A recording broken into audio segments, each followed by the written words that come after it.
రామాయణం ఉత్తరకాండ 96 సర్గ. ఇక్కడ వాల్మీకి మహర్షి సీతాదేవిని వెంట తీసుకుని సభకు వచ్చుట, అలాగే ఆమె యొక్క సౌశీల్యాన్ని గురించి ఆ సదస్సుల సమక్షంలో నొక్కి వక్కాణించుట గురించి చెప్పబడింది.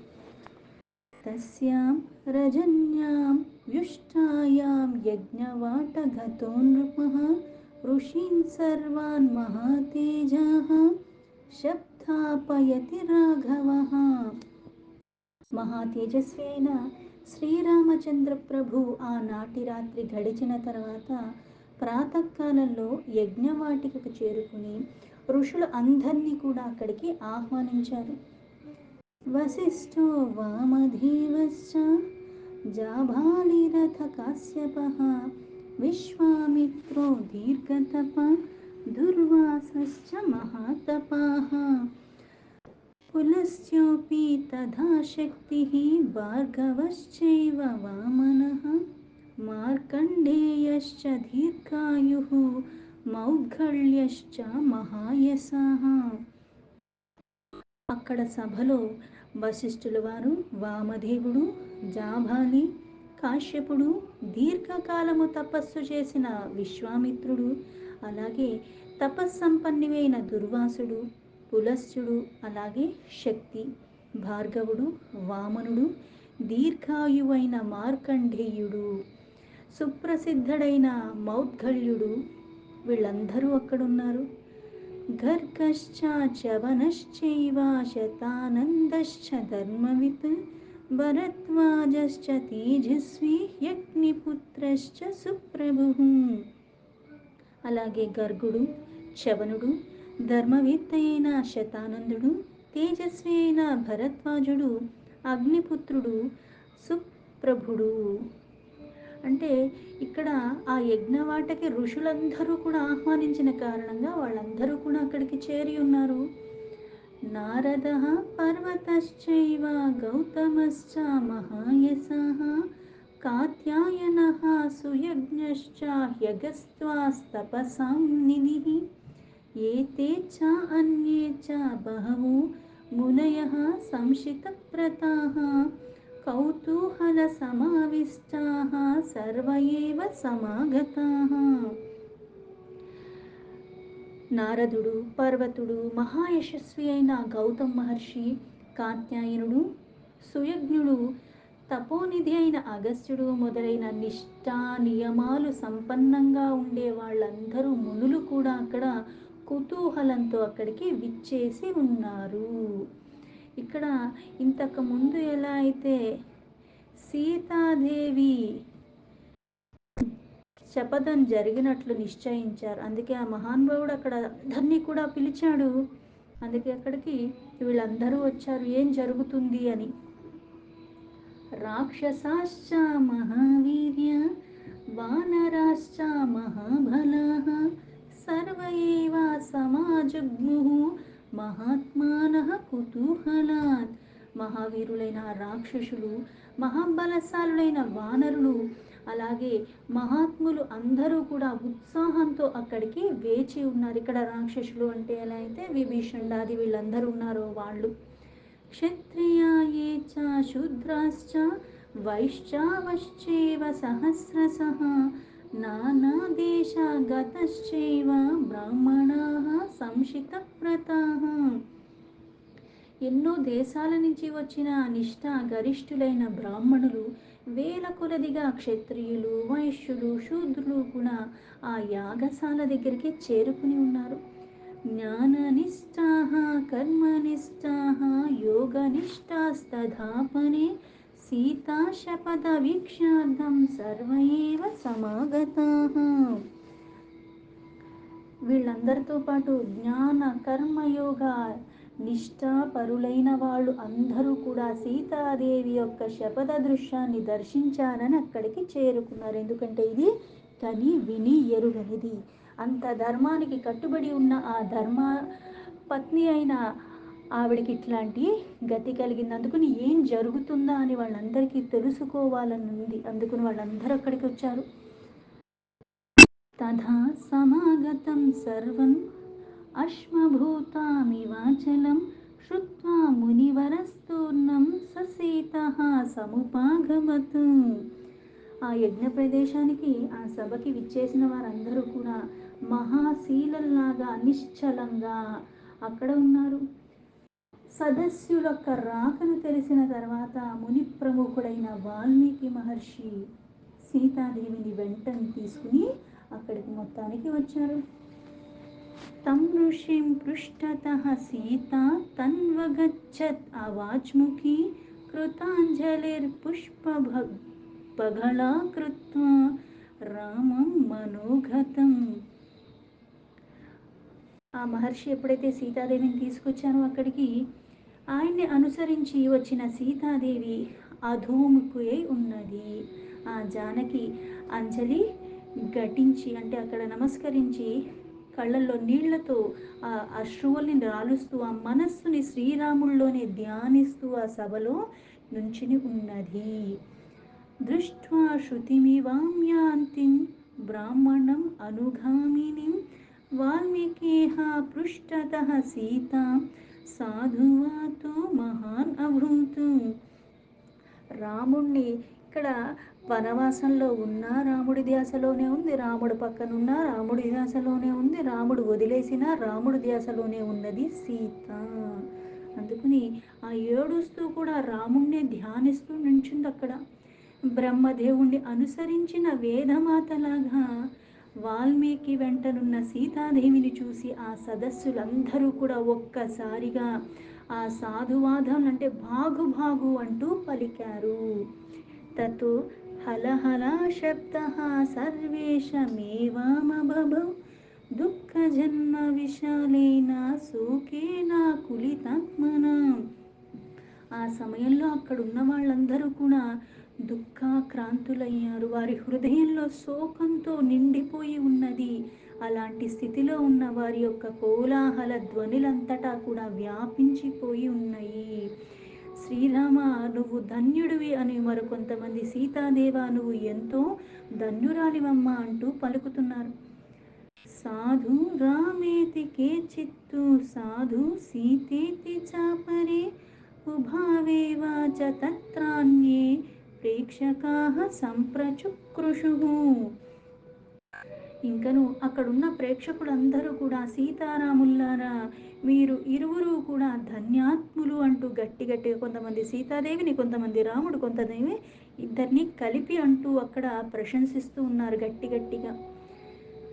తతో మధ్యే అనౌఘస్య ప్రవిశ్య మునిపుంగవః సీతా సహాయో వాల్మీకిః ఇతి హోవాచ రాఘవం. వెంటనే మునిశ్రేష్ఠుడైన వాల్మీకి మహర్షి సీతాదేవితో కలిసి ఆ జనాలొక్క మధ్యగా ఆ సభలోకి ప్రవేశించాడు. ఇయం దాశరథి సీత సువ్రత ధర్మచారిణి అపవాదేహ పరిత్యక్త మమాశ్రమ సమీపతః.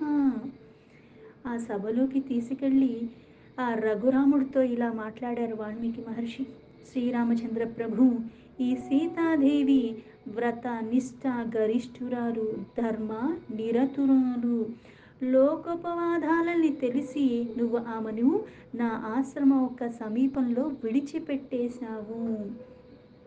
లోకోపవాద భీతస్య తవ రామ మహావ్రత ప్రత్యయం దాస్యతే సీత తదుజ్ఞాతుమర్హసి. ఇమౌ తు జానకీ పుత్రౌ ఉభౌ చ యమజాతకౌ సూతౌ తదేవ ధుర్ధర్షౌ సత్యమేతద్బ్రవీమితే. లోకులొక్క అపవాదాలది సత్యం కాకపోయినప్పటికీ కూడా దానికి నువ్వు తల ఒగ్గి ఆ సీతను నా ఆశ్రమం దగ్గర విడిచిపెట్టేశావు.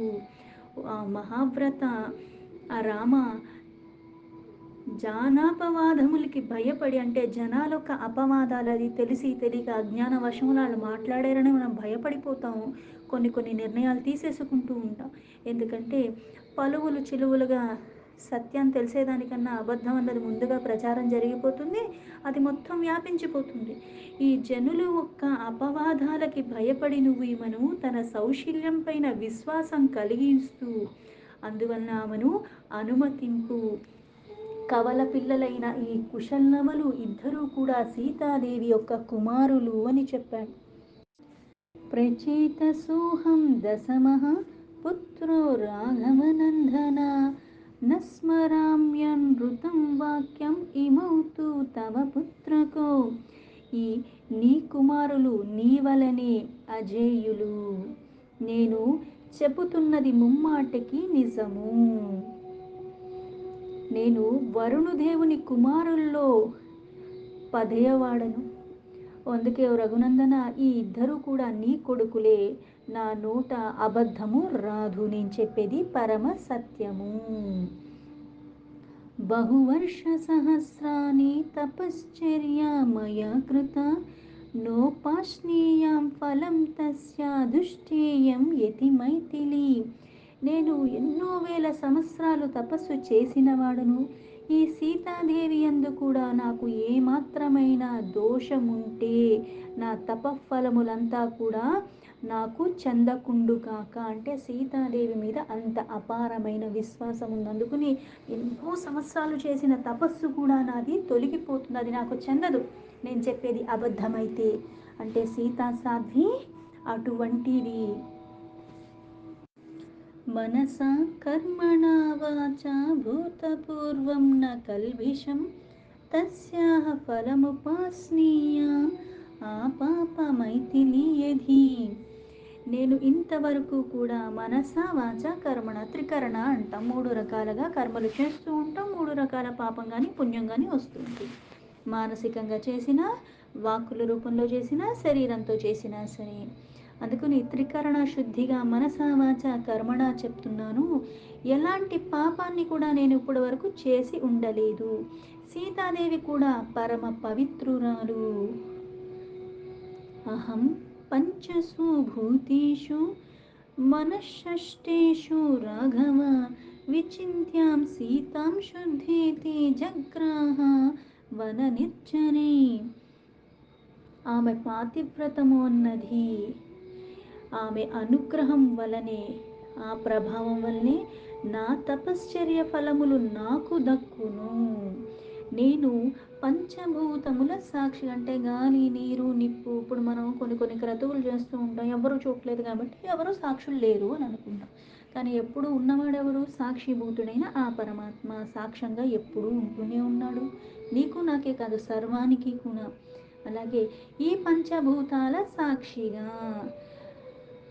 నా మనస్సాక్షికి చెప్తున్నాను, సీతాదేవి పరమ పునీతురాలు. అంటే పావనమైన, కొంచెం కూడా లేచ మాత్రం కూడా ఎక్కడ ఆవిడకి కొంచెం కూడా ఎక్కడ వికారాలు కానీ ఎక్కడ కానీ దుశ్చరిత్ర అంటానికి వీలు లేనటువంటిది, పుణ్యాత్మురాలు, పావనమైనది అని భావించే ఈమె రక్షణ భారాన్ని నేను చేపట్టాను.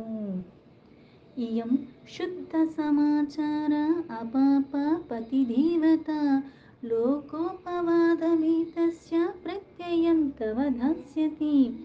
ఆ సాధ్వీమణి వనమున ఆ సెలయేటి, అంటే ఆ నీళ్లకి సమీపంలో ఉండగా ఆమెను నా ఆశ్రమానికి చేర్చి తిని, ఆమె భర్తే దైవంగా భావించి, అంటే గెంటేసినా కూడా భర్తనే భావించి. పైగా ఎందుకు అంటే రాముడు అలాంటి పని చెయ్యడు, కానీ చెయ్యవలసి వచ్చిందంటే ఏదో ఒక బలమైన కారణం ఉంటుందన్న విశ్వాసం కలిగి ఉన్నది. ఎందుకు?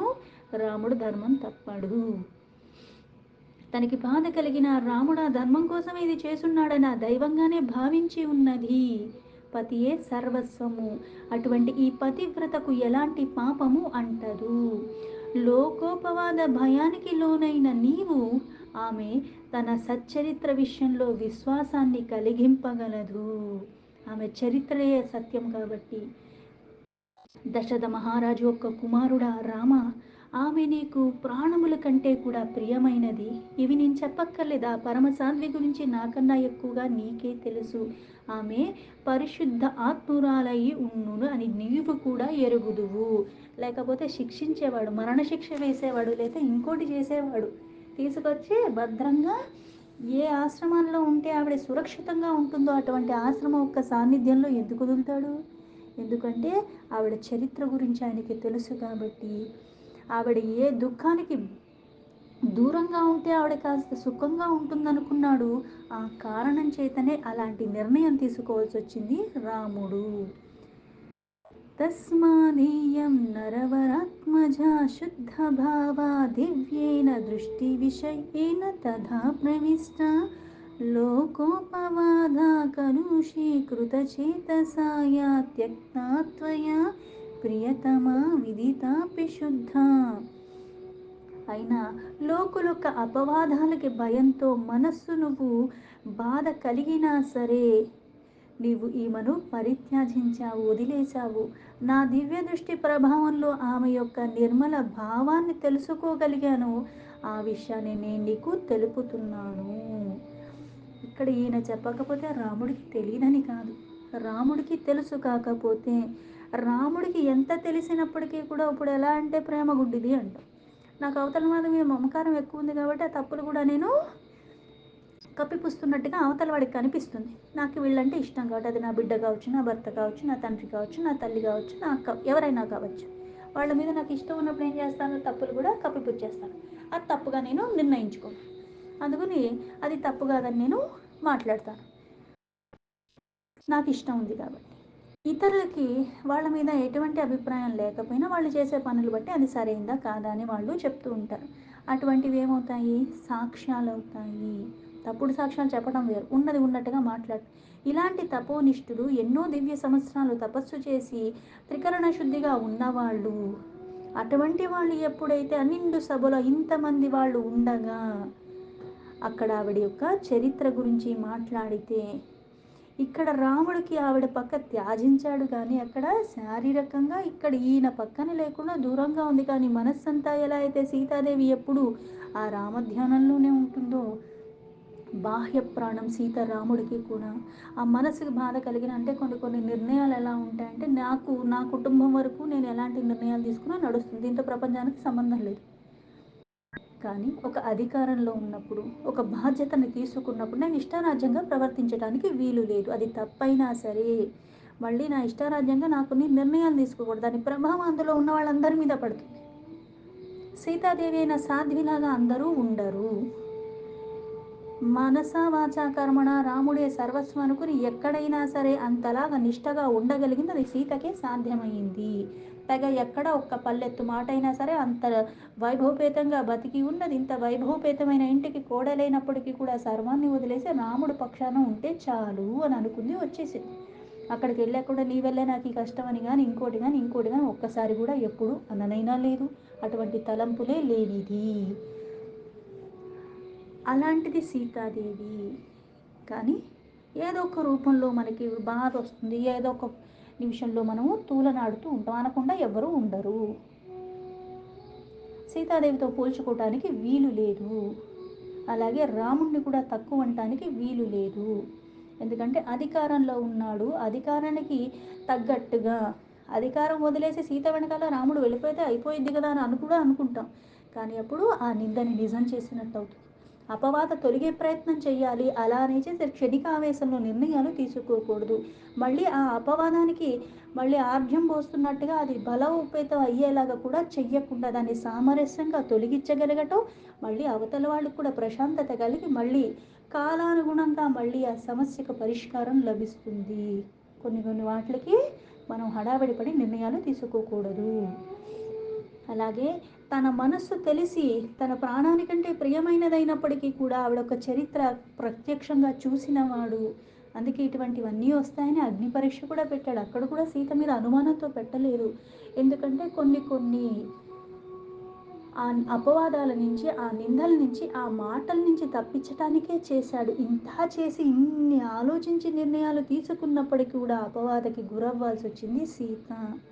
అయితే నిండు గర్భిణి అయినప్పుడు మనకి చిన్నగా ఏదైనా ఇప్పుడు పుట్టింటికి ఎందుకు వెళ్ళమని చెప్తారు అంటే, మానసికంగా కూడా శారీరకంగా కూడా సున్నితంగా ఉంటారు ఆ సమయాల్లో. కొద్దిగన్నా సరే మనస్సుకి ఎక్కడో బాధ కలిగితే ఆ ప్రభావం బిడ్డ మీద ఉంటుంది. అవన్నీ తొలగించటానికే, అపవాదాలకి భయపడి కాదు. ఆ బాధ తను అనుభవిస్తానికి తను అక్కడే ఉన్నాడు, ఆ మాటలు తను వింటున్నాడు. కానీ సీత అవన్నీ తట్టుకోలేదు.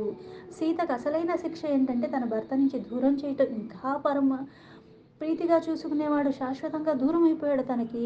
పైగా నిందతో వెళ్ళిపోవాల్సి వచ్చింది. కనీసం చివరికి ఒక మాటైనా మాట్లాడలేదు. ఏ కారణం చేత వదిలేస్తున్నాడన్నది కూడా అక్కడ ఆవిడకి చెప్పకుండానే వదిలేశాడు. ఎందుకంటే ఆ మాటలు సీతకి ఇంకా బాధను పెంచుతాయి అని. అంత వ్యాకులతకి తను పడ్డాడు. కానీ ఆవిడ్ని పరిత్యజించాల్సి వచ్చింది. కానీ నా దివ్య దృష్టితో ఏం చూశాను, నీ మనస్సులో ఎప్పుడు ఆవిడ గురించి ఆ ప్రేమ ఇప్పుడికి అలానే ఉన్నది. ఆవిడ కూడా నిర్మలంగానే ఉన్నది. నా ఇక్కడ దివ్య దృష్టి ప్రభావంతో నేనవి తెలుసుకున్నాను. అందుకే నేను నీకు చెప్తున్నానంటే ఇక్కడ రాముడికి చెప్పట్లేదు. నిండు సభలో అంతమంది ముందు సీతకి సాక్షిగా అక్కడ నిలబడి చెప్తున్నాడు. దీంతో వాల్మీకి మహర్షి విరచితమైన ఆది కావ్యమైన శ్రీమద్ రామాయణంలో ఉత్తరకాండలో 96 సర్గ సంపూర్ణం.